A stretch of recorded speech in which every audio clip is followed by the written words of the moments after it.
Welcome to the deep dive. Today, we're going to unpack a really significant and, let's face it, often shadowy organization, the State Security Committee of the Republic of Belarus. Huh. You probably know it better as the KGB of Belarus. Exactly. And we've been looking through an overview document, basically laying out its history, how it's structured, and, the activities that have really put it under the international spotlight. Right. So our aim here is to sort of cut through some of the confusion and give you a clear sense of what this agency actually is, where it originated, and why its existence and its actions are, well, pretty noteworthy on the world stage today. Yeah, absolutely. It helps understand the current dynamics in that region. Okay, so let's start at the beginning. This agency, the Belarusian KGB, it wasn't just created out of thin air, was it? No, not at all. You're right. It didn't just spring up. It's the direct successor, the direct descendant of the KGB of the Belarusian Soviet Socialist Republic. Which was itself a part of the bigger Soviet KGB. Precisely. A branch of the main Soviet structure. And understanding that lineage is, well, it's pretty crucial to understanding what it is today. And I read that the roots go even deeper, and maybe surprisingly, connect right back to Belarus itself. Tell us about that connection. Yeah, this is fascinating. Its origins actually trace back to the very first Soviet secret police force, the Cheka, The Cheka, okay. founded by Felix Dzerzhinsky. And here's the key part. Dzerzhinsky was born in what is now Belarus. He's still a really significant figure there, almost revered in the state ideology, kind of like a patron saint for the current KGB. Wow. So that historical link is deliberately maintained. It seems so. It's quite unique among the post-Soviet countries. Most others tried to distance themselves, but Belarus seems to embrace this connection. It's not just keeping the name, it's this link to Dzerzhinsky, this foundational figure. So when they chart their own history, they're really going back to the dawn of the Soviet security services. What were some of the key steps along the way? Well, you can point to 1922, the formation of the State Political Directorate within the Belarusian SSR. Then, a big step in 1934, it became part of the NKVD. The NKVD, notorious for its role in Stalin's purges. Exactly. Then fast forward to 1944, during World War II, the Committee for State Security of the Belarusian SSR, the KGB of the BSSR, that was formally established. Part of a bigger reorganization, it gained a bit more autonomy later within the Soviet system, around 1978. Okay, and then the Soviet Union collapsed. Yeah. How did Belarus manage that transition with its security apparatus? It happened pretty quickly after Belarus declared independence in August 91. By September 1991, the existing KGB of the BSSR was officially renamed. It became the KGB of the Republic of Belarus. Just like that. Essentially, yeah. It became the National Security Agency for the new independent country. The specific regulations detailing its structure and powers came out a few months later, January 92. But they kept the name, KGB. That carries a lot of weight, a lot of history. It really does. And Belarus is unusual in that respect, along with maybe Transnistria and South Ossetia, these contested regions.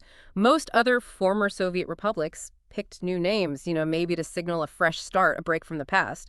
But Belarus didn't. Belarus didn't.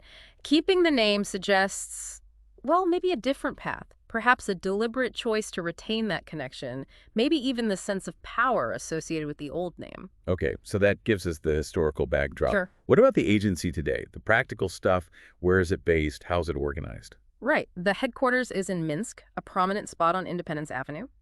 The building itself is quite striking, built in the late 1940s, sort of Stalinist architecture, neoclassical style. Sounds imposing. It definitely looks the part. It conveys authority, no doubt. And who's in charge currently? The chairman right now is Ivan Tertel. Just to give a sense of the leadership changes, previous chairmen include names like Vadim Zaitsev, Valery Vakychik, Yuri Zadobin. Each held the post for several years. And those leadership changes, they can sometimes indicate shifts within the agency. Sometimes, yeah. New priorities, maybe different approaches. It's something analysts watch. So, beneath the chairman, how does the KGB actually function? What's the structure? Well, it's got a clear hierarchy. A key component is the Alpha Group. That's their main counterterrorism unit. Alpha Group, okay. Right. Like the Russian Spetsnaz unit. Similar in function, yeah. Primarily counterterrorism, but what's interesting is that their role isn't strictly limited to that. They can also be brought in to help other law enforcement agencies deal with serious organized crime. So they have a bit more of a domestic policing role sometimes, too. It seems that way. Their capabilities stretch beyond just intelligence work or pure counterterrorism. It gives them quite a broad remit. And what are the main divisions or departments within the KGB itself? They've got several main directorates. There's counterintelligence that's pretty standard, protecting against foreign spies. Right. Then economic security and anti-corruption, focusing on financial crime, protecting state economic interests, operational search activities that covers things like surveillance, intelligence gathering. So the classic intelligence work. Exactly. Plus, government communications, handling secure comms for the state, and military counterintelligence, keeping an eye on security within the armed forces. So a finger in quite a few pies. Espionage, economics, military security. Yeah. How does that play out across the country? Is it all centralized in Minsk? No, they have a regional structure too. There are divisions covering each major region: Brest, Vitebsk, Grodno, Gomel, Mogilev, and then a separate directorate just for Minsk City and the surrounding region. So a nationwide presence. Definitely. It allows them to operate and have eyes and ears across the whole country. Now, we can't talk about an agency called the KGB without addressing the darker side. The associations with political repression, human rights issues. What do our sources say about the Belarusian KGB in that regard? Yeah, this is where it gets really serious and where the international condemnation comes in heavily. Major international bodies, the EU, the US, others, they've repeatedly accused the Belarusian KGB of acting like a secret police force and being responsible for, frankly, significant human rights abuses. And this isn't just history, you're saying. This is ongoing. That's the allegation, yes. It's a contemporary concern. The perception for many is that it's basically carrying on some of the repressive functions of its Soviet predecessor. And that has consequences internationally. Big consequences. Right. Many former chairmen, senior officers, they've been hit with personal sanctions by the EU and the US specifically because of their alleged role in these abuses. And these sanctions, they've kind of ebbed and flowed over time. They have. There was a big wave after the crackdowns on protests following the presidential elections in 2006 and again in 2010. Right. I remember those periods. Some of those sanctions were actually lifted for a bit around 2016 when there was a slight warming of relations between Belarus and the EU. But that didn't last. Why not? Because concerns flared up again.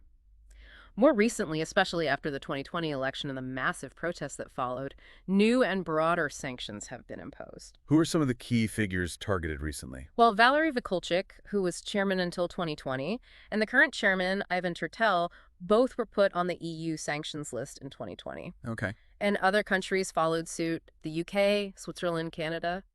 The U.S. Treasury took a significant step, too, sanctioning not just individuals, but the KGB's Alpha Group itself. The counter-terror unit we mentioned. That's the one.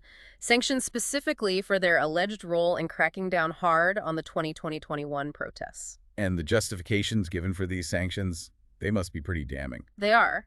When the U.S. Treasury designated the KGB and Tertel in 2021, they cited things like sustained pressure, intimidation, arbitrary detentions of the opposition after that disputed 2020 election. Specific examples. Yes, including the, really disturbing practice of adding a journalist, an opposition figure, to an official list of terrorists. Just branding critics as terrorists. That's the allegation cited by the U.S. Treasury, yes. It paints a stark picture. And the international consensus seems strong on this. It does. By 2022, you had the EU, U.S., Switzerland, Japan, all imposing sanctions on the KGB or Tertel. Canada joined in more recently, January 2025, according to our source. It's a wide coalition expressing concern. Does the source material give more granular examples of specific actions by individuals that led to sanctions? It does, and some are quite troubling. For instance, Vadim Zaitsev, another former chairman, the EU accused him of making direct threats against the wife and child of a political opponent, a former presidential candidate. Stealing families? That's the allegation. And also that he was allegedly behind orders for unlawful harassment, torture, and mistreatment of political prisoners. These are extremely serious accusations. Yeah, that goes way beyond political disagreement. Absolutely. It points to alleged abuse of power at the highest levels. And it goes further down the chain, too. Colonel Alexander Orlov, he ran the KGB detention center in Minsk, the Amerikanka. Okay. He was sanctioned for what the EU called his personal responsibility for cruel, inhuman, and degrading treatment of detainees after the 2010 election crackdown. So problems within the detention system itself. Suggesting a systemic issue, yes. And it wasn't just the leadership facing these accusations. Who else? Well, Colonel Oleg Chernyshev and Lieutenant Colonel Dmitry Sukov were both named, accused of directly participating in the torture of opposition activists in that same KGB jail after 2010. Sukov was also accused of falsifying evidence and basically extorting confessions. Wow, falsifying evidence, torture. These details really hammer home the seriousness of the concerns. They really do, and it wasn't just Minsk. The source mentions regional commanders, too. How so? Back in 2011, the EU sanctions also targeted several regional KGB chiefs.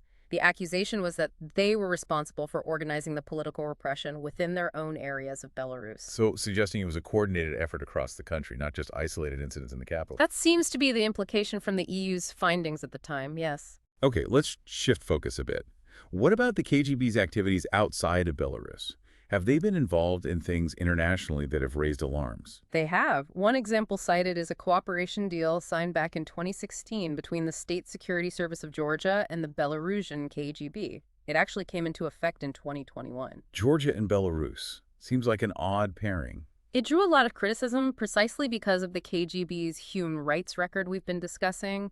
People questioned why Georgia would partner with an agency facing such serious allegations. It raised concerns about what that partnership might entail. Understandable. But perhaps the most chilling detail in our source relates to an alleged secret recording. What was that about? Yes, this is, well, it's deeply disturbing. A report surfaced in 2021 concerning an alleged secret recording from way back in 2012.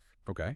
On this recording, the person identified as the KGB head at the time, Vadim Zaitsev, and other officers are allegedly heard discussing plans to assassinate several exiled critics of the Lukashenko government living abroad. Assassination plots discussed by the head of the KGB. That's the allegation based on the reported recording. And tragically, one of the people reportedly mentioned in that discussion, the journalist Pavel Sheremet. He was later murdered, killed by a car bomb in Kiev in 2016. And the manner of his death. Reportedly aligned chillingly with the methods discussed on that alleged recording from years earlier. That is an incredibly serious accusation. State-sponsored assassination plots. It is. It caused shockwaves when the report came out and led to widespread condemnation, calls for investigation. It suggests a potential reach and, frankly, ruthlessness, if true. Beyond potential wet work, are there other international activities? Like in the digital realm? Yes. Our sources also point to the KGB getting involved in information warfare. How so? What have they allegedly been doing? Meta, Facebook's parent company, they reported in both 2021 and 2022 that they had dismantled networks of fake accounts. Okay. And they linked these networks directly to the Belarusian KGB. What were these fake accounts doing? According to Meta, they were being used to spread disinformation in multiple languages, targeting audiences both inside and outside Belarus.